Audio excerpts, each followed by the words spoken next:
اعلیٰ حضرت فرماتے ہیں نعمتیں بانٹتا جسم تبو ذیشان گیا. سبحان اللہ سبحان اللہ. نعمتیں بانٹتا جسم تبو ذیشان گیا، ساتھ ہی منشی رحمت کا قلم دان گیا. سبحان اللہ. ساتھ ہی منشی رحمت کا قلم دان گیا.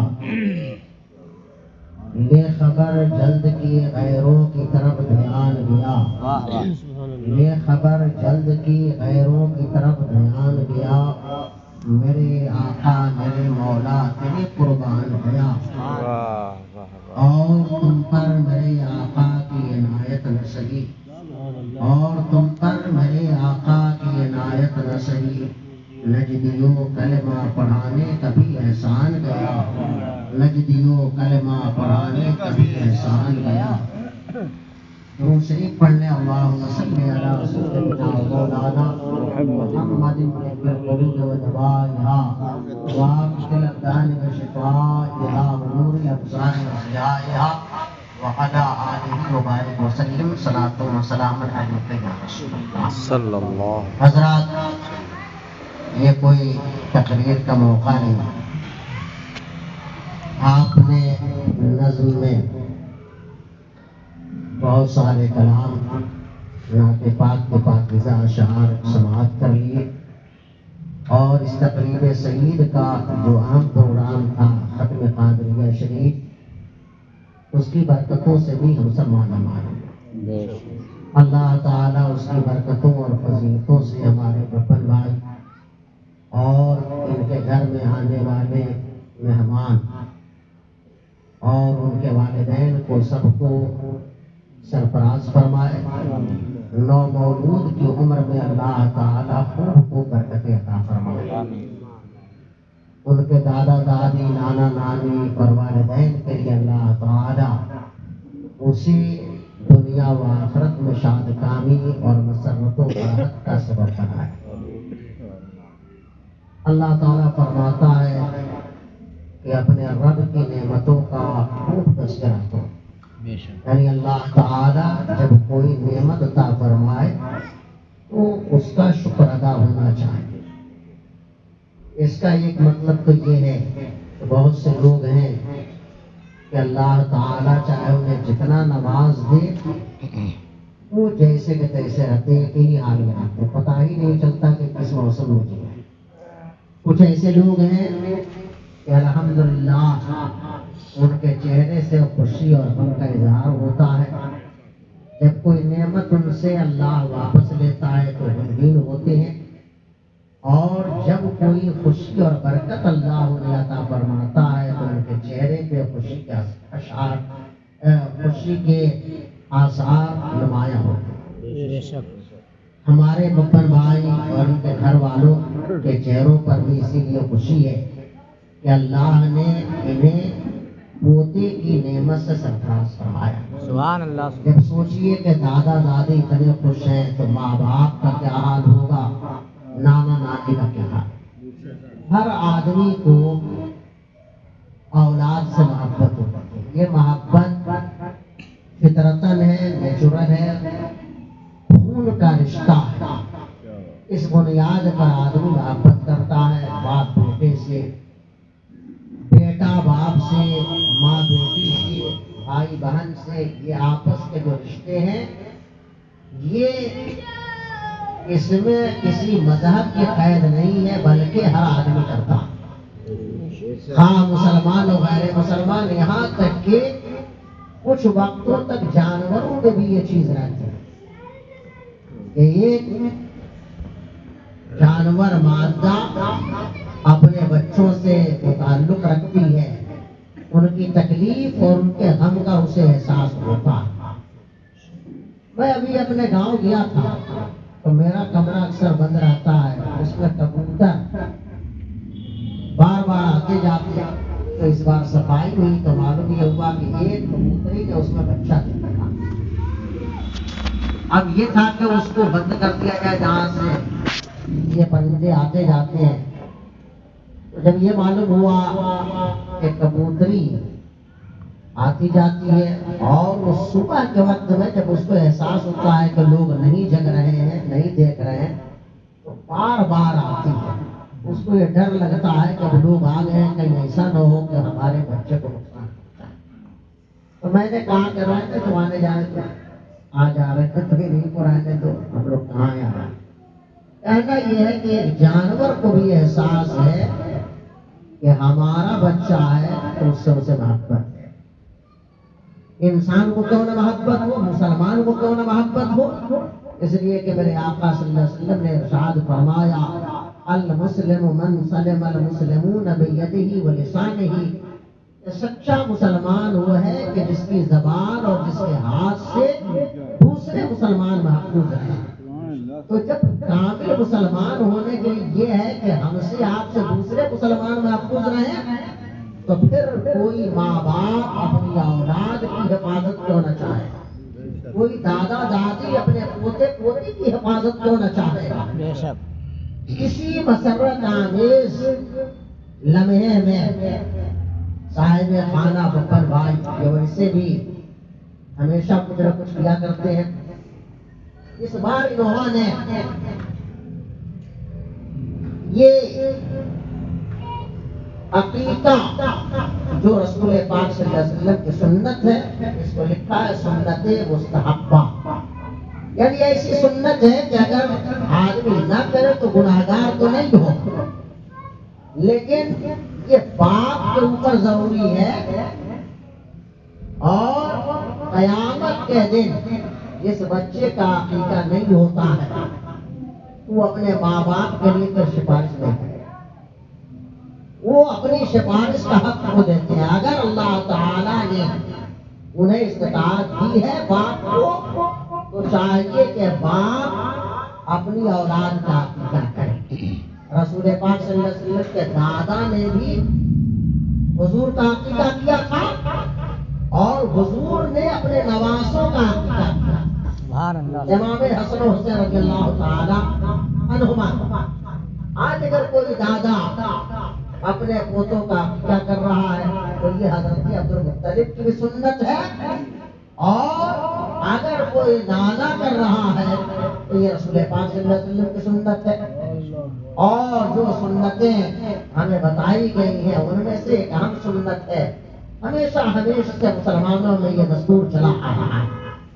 عرب میں ایک دستور تھا کہ جب کوئی بچہ پیدا ہوتا تو عرب کے لوگ جانور ذبح کرتے, اور وہ یہ سمجھتے تھے کہ اس بچے کے حق میں بہتر یہ ہے کہ جانور کو جو ذبح کیا ہے اس کا خون بچے کے سر میں پوت دیتے, لیپ دیتے, اور کچھ دن ہو رہا تھا اس سے سمجھتے کہ یہ بچہ اور اس کے حق میں نیک پانی کا سبب ہے. جب اسلام آیا تو رسول پاک صلی اللہ علیہ وسلم نے بالکل اس رواج کو ختم نہیں کرا. بہت سے لوگ یہ سمجھتے ہیں کہ اسلام میں صرف روزہ نماز حج زکات ہے, اس کے علاوہ کچھ ہے ہی نہیں, خوشی غم کا ان کے یہاں کوئی تصور نہیں. لیکن ایسا نہیں ہے. رسول پاک صلی اللہ علیہ وسلم نے ان رواجوں کو باقی رکھا جس میں کوئی حرام کام نہیں, یا کوئی ایسا عمل تھا لوگوں میں کہ جس میں کچھ غلط باتیں تھی تو ان غلط باتوں کو ہٹا دیا, جو جائز تھی انہیں باقی رکھا. یہ جانور ذبح کرنے کا جو رواج تھا یہ پہلے سے چلا آ رہا تھا, قربانی دینے کا رواج پہلے سے چلا آ رہا تھا, حضور نے اس کو باقی رکھا. اور یہ فرمایا گیا کہ اگر لڑکا پیدا ہو تو 2 بکرا, اور اگر بچی پیدا ہو تو 1 بکری اس کے نام پہ, اس کے لیے اس کے صدقے کے طور پہ اللہ کے نام پہ ذبح کیا جائے, اور گوشت کو لوگوں میں تقسیم کر دیا جائے یا بنا کر کے کھلایا جائے. اس کے لیے بہتر طریقہ یہ ہے کہ جب کوئی بچہ پیدا ہو اس کے 7ویں دن یہ کام کیا جائے. اور اس میں یہ ہے کہ اگر ہو سکتا ہے تو ایک لڑکے کی طرف سے 2 بکرا ذبح کیا جائے, اور اس کا گوشت دوست و احباب میں غربا فقراء میں تقسیم کیا جائے اور خود بھی کھایا جائے. یہ جو ایک بات سنی جاتی ہے کہ ماں باپ کو یا دادا دادی کو جانور کا گوشت نہیں کھانا چاہیے, ایسا نہیں ہے, سبھی کھا سکتے ہیں, اس میں کوئی حرج نہیں. اور وہ جو بتایا کہ وہ لوگ جانور کا خون بچے کے سر پہ لیپتے تھے, تو جانور کا خون نہیں، رسول پاک صلی اللہ علیہ وسلم نے یہ کیا کہ 7ویں دن بال مڈا دیا جائے اور اس کے اوپر زعفران گھول کر کے سر پہ لگا دیا۔ خون کے بدلے میں خون کو ہٹا دیا، خون ناپاک، خون ناپاک ہے، جب بدن سے جیسے نکلا تو ناپاک، تو خون کے بدلے میں زعفران لگانے کو حضور نے فرمایا۔ اگر بالفرض کوئی آدمی 7ویں دن نہ کر سکے تو 14ویں دن کر لے، 14ویں دن نہ کر سکے تو 21ویں دن کر لے، یا جب بھی زندگی میں یعنی زندہ رہنے میں عقیقہ ہے۔ ایک صاحب نے پوچھا کہ بچے کا انتقال ہو گیا کیا عقیقہ کرے؟ تو بھائی اس میں کیا عقیقہ ہے، جب وہ رہا ہی نہیں تو عقیقہ کس بات کا؟ اور یہ عقیقہ اس سے بچوں کے لیے نیک بانی بھی ہے اور ان کی حفاظت کا ذریعہ ہے۔ اب دوسرا اس کا موضوع یہ ہے کہ محمد بھائی نے دعوت کی ہے۔ دعوت کیا ہے؟ رسول پاک صلی اللہ علیہ وسلم نے ارشاد فرمایا کہ من دعی فلم یجب فقط عصی اللہ و رسولہ، کہ جس کو دعوت دی گئی اور اگر اس نے انکار کر دیا بغیر کسی عذر شرعی، اگر کسی کے ناچ باجا ہو رہا ہے منع کر دیا اس وجہ سے تب تو صحیح ہے، لیکن اگر دعوت ہو رہی ہے اور وہ مسلمان سنی صحیح العقیدہ ہے تو اس کی دعوت کا بلا وجہ انکار کرنا ناجائز ہے، اللہ اس کے رسول کی نافرمانی۔ اسی طرح دوسری حدیث میں حضور نے فرمایا من ترک الدعوۃ فقط عصی اللہ و رسولہ، کہ جس نے دعوت کو ترک کیا اس نے اللہ اور اس کے رسول کی نافرمانی کی۔ یہ بھی ہے کہ کچھ لوگ کو بلاؤ تو نہیں جاتے اور کچھ ایسے ہیں کہ بن بلایا، ان کے لیے بھی حضور نے فرمایا کہ من دخل علی غیر دعوت دخل سارقا وخرج مغیرا، کہ جو بغیر دعوت ہی کے چلا آتا ہے تو چور کی طرح آتا ہے اور ڈکیت کی طرح جاتا ہے، یعنی کھانے سے پہلے سوچتا ہے کہ ایسا نہ پکڑ جاؤ تو سر جھکا کے آتا ہے، اور جب کھا لیتا ہے تو سوچتا ہے اب کیا بات ہو گئی، کام ختم ہے، تو اب وہ کالر کھڑا کر کے چلا جاتا ہے، اب کیا ہوگا جان سے پوچھیں گے تو کہہ دوں گا آ گیا تھا۔ تو فرمایا کہ جو بغیر دعوت کی آتا ہے وہ چور کی طرح آتا ہے اور ڈکیت کی طرح جاتا ہے۔ ایک اور بات ہے اور یہ آخری بات ہے میری گفتگو، وہ یہ ہے کہ دعوتوں میں عام طور سے ایک بات دیکھی جاتی ہے کہ آدمی کیا کرتا ہے کہ دعوت کیا تو کہیں نہ کہیں یہ بھی ہوتا ہے لوگ ہماری تعریف کریں، ذہن میں یہ ہونا چاہیے کہ ہم اللہ کا شکر ادا کریں، اللہ کی حمد و ثنا کریں، تعریف ہماری نہیں ہے، تعریف اگر مخلوق میں کسی کی ہے تو رسول پاک کی ہے، ورنہ صرف اور صرف تعریف کے لائق اللہ جل شانہ ہے۔ لیکن بندہ یہ چاہتا ہے کہ ہمارا گھر بنا لوگ ہماری تعریف کریں، ہماری اولادیں ہیں لوگ ہماری تعریف کریں، ہمارا کاروبار ہے لوگ ہماری تعریف کریں، ہم اپنی تعریف کریں۔ تو اگر کوئی آدمی دعوت اس لیے کرتا ہے کہ لوگ ہمارا نام لیں دکھانے کے لیے کہ ان سے ان کی دعوت اچھی تھی، تو حضور نے فرمایا حدیث شریف میں ہے ان النبی صلی اللہ علیہ وسلم نہا عن طعام المتبارئین ان یؤکل، کہ رسول پاک صلی اللہ علیہ وسلم نے دکھانے کے کھانے سے منع فرمایا ہے، اور اس دعوت کو حضور نے فرمایا کہ وہ دعوت بری ہے جس میں مالداروں کو بلایا جائے اور غریبوں کو چھوڑ دیں۔ بہت سے ایسے لوگ ہیں کہ اگر غریب اگر رشتہ دار ہے تو ان کی طرف توجہ کم ہوتی ہے، دو داماد میں اگر ایک داماد مالدار ہے تو اس کو کہاں اٹھائے کہاں بیٹھائے، جو بیچارہ غریب ہے اس کا کوئی پریشانی حل نہیں ہوتا۔ رشتہ خون کی بنیاد پہ ہوتا ہے، ایمان کی بنیاد پہ ہوتا ہے۔ ایک مسلمان کو چاہیے کہ جو بھی سنی صحیح العقیدہ مسلمان ہے اس کے ساتھ اس کا رشتہ صحیح ہونا چاہیے۔ حدیث میں ہے شر الطعام طعام الولیمہ یدعا لها الاغنیاء ویترک الفقراء، کہ سب سے برا کھانا ولیمے کا وہ ہے کہ جس میں مالداروں کو بلائے اور غریبوں کو چھوڑ دیا جائے۔ اب اس طرح کے بھی لوگ ہیں کہ سنیوں سے تو ان کو سخت اعتراض ہے، اگر کسی بات کے امام سے ناراض ہو گئے تو امام ہی کو چھوڑ دیا، کچھ ایسے ہیں کہ رشتہ داروں کو چھوڑ دیا، اس لیے کہ ہماری عید میں نہیں آئے، فلاں موقع پہ ہم نے بلایا نہیں آئے۔ لیکن اگر کوئی بدمذہب وہابی دیوبندی کافر مشرک ہے تو ہر حال میں ان کی ہر دعوت میں وہ موجود رہتا ہے، وہاں ان کو کوئی بات نہیں کھٹکتی ہے۔ تو یاد رکھنا چاہیے کہ ہم سنی سعود عقیدہ مسلمان ہیں، ہمیں اپنے مذہب و مسلک پہ قائم رہنا چاہیے۔ اللہ تعالیٰ محمد والد اور ان کے بچوں کے رزق میں برکت عطا فرمائے، صحت و عافیت عطا فرمائے۔ جس بچے کا ولیمہ ہوا اللہ تعالیٰ اس کی عمر میں بے پناہ برکت عطا فرمائے، ان کے ماں باپ کی عمر میں اور ان کے روزگار میں اللہ تعالیٰ برکت عطا فرمائے۔ کھڑے ہو جائیں، صلاۃ والسلام۔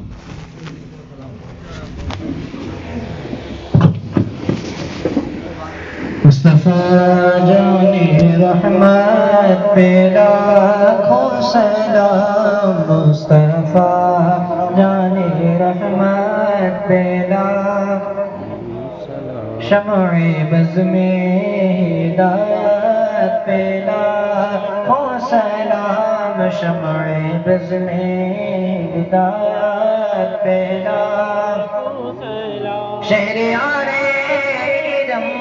تاجدار حرم، شہریار ارم تاجدار حرم، نوبہار شفاعت پہ لاکھوں سلام، نوبہار شفاعت پہ لاکھوں سلام۔ شب اسرا کے دولہ پیدا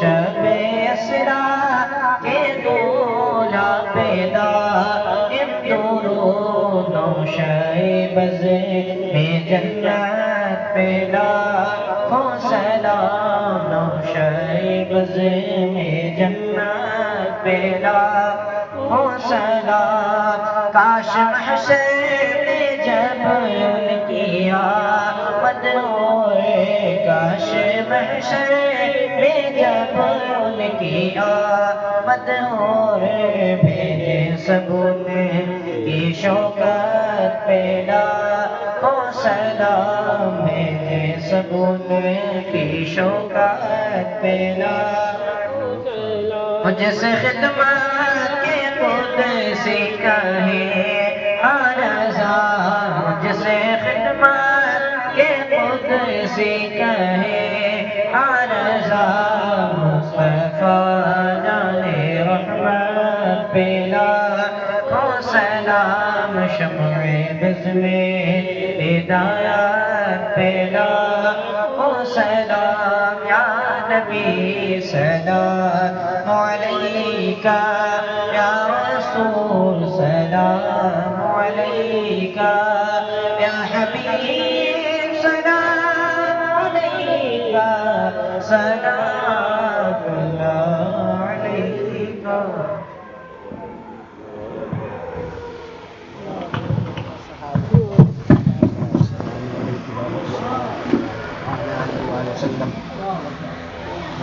اعوذ باللہ من الشیطان الرجیم، بسم اللہ الرحمن الرحیم۔ الا ان اولیاء اللہ لا خوف علیہم ولا هم يحزنون الذین آمنوا وكانوا يتقون۔ سبحان ربک رب العزة عما یصفون وسلام علی المرسلین والحمد للہ رب العالمین۔ الفاتحہ۔ یا اللہ یا رحمان یا رحیم، ذل امارت المستقیم بحق ایاک نعبد و ایاک نستعین۔ مولا عز و جل قرآن حکیم کی تلاوت ہوئی ہے، نعت و منقبت کے اشعار پڑھے گئے ہیں۔ یا اللہ شیرینی کا اہتمام کیا، چند جملے تیرے فضل و کرم سے پیش کیے گئے، مولا اس سب کو اپنی بارگاہ سمدیت میں قبولیت کا شرف عطا فرما۔ یا اللہ اس پر جو بھی تو اجر و ثواب عطا فرمائے، صاحب خانہ کی طرف سے، ہم سب کی جانب سے، حضور نبی رحمت شفیع امت صلی اللہ علیہ وسلم کی بارگاہ میں نظر مولا قبول فرما۔ سرکار کے واسطے سے تمام صحابہ صحابیات، اہل بیت اطہار، تمام مومنین مومنات، بالخصوص شہداء اسلام، شہداء کربلا کی ارواح طیبات کو اس کا ثواب نظر ہے، مولا قبول و مقبول فرما۔ یا اللہ خصوصیت کے ساتھ سرکار غوثی اعظم پیران پیر دستگیر رضی اللہ تعالیٰ عنہ کی بارگاہ میں اس کا ثواب نظر مولا عطا فرما۔ سلسلہ بسلسلہ اس کا ثواب سرکار خواجہ خواجگان خواجہ گرگنباز سرکار مختوم شاہ میرا سرکار شاہ دوسی حضرت سید سالار مسعود غازی حضرت سید اشرف جہانگیر سمنانی حضرت حاجی وارث علی شاہ سیدنا اعلیٰ حضرت امام اہل سنت فاضل بریلوی رضی اللہ تعالی عنہ حجت اسلام سرکار مفتی اعظم مفسر اعظم حضور تاج الشریعہ حضور شیر میں شہر سنت حضور مشاہد ملت مشہود ملت اور سلسلہ رضویہ برکاتیہ قادریہ حشمتیہ عزیزیہ جتنے بھی سلاسلے تصوف گزرے ہیں مولا ان سب کے مشائخین کو اس کا ثواب نظر ہے عطا فرما یا اللہ تو اپنے کرم سے ببر بھائی کے اہل خاندان ان کے آبا و اجداد کو اس کا ثواب عطا فرما ہم سب کے اہل خاندان کو اس کا ثواب عطا فرما یا اللہ مولود النبی صلی اللہ علیہ وسلم کی برکتوں سے ان کی ہر جائز اور نیک مراد کو مولا پوری فرما زمینی آسمانی بری بحری ظاہری باطنی جنی انسی تمام شرور و فتن سے انہیں ان کے کاروبار کو ان کی اولادوں کو محفوظ فرما مولا عز و جل غیب سے ان کی مدد فرما دنیا میں رکھ تو ایمان و اسلام کے ساتھ دنیا سے اٹھا تو ایمان و اسلام کے ساتھ جتنے لوگ یہاں حاضر آئے ہیں مولا تبارک و تعالی ان سب کو ایمان و اسلام پر استقامت عطا فرما ان سب کے رزق میں برکت عطا فرما ان سب کی جائز اور نیک مرادوں کو مولا پوری فرما یا اللہ ہم سب کو رسول پاک کا سچا وفادار غلام بنا ہم سب کو نماز پنجگانہ با جماعت پڑھنے کی توفیق عطا فرما اللهم اغفر لي ولوالدي ولمن تولد ولجميع المؤمنين والمؤمنات والمسلمين والمسلمات انك مجيب الدعوات برحمتك يا ارحم الراحمين بحق لا اله الا الله محمد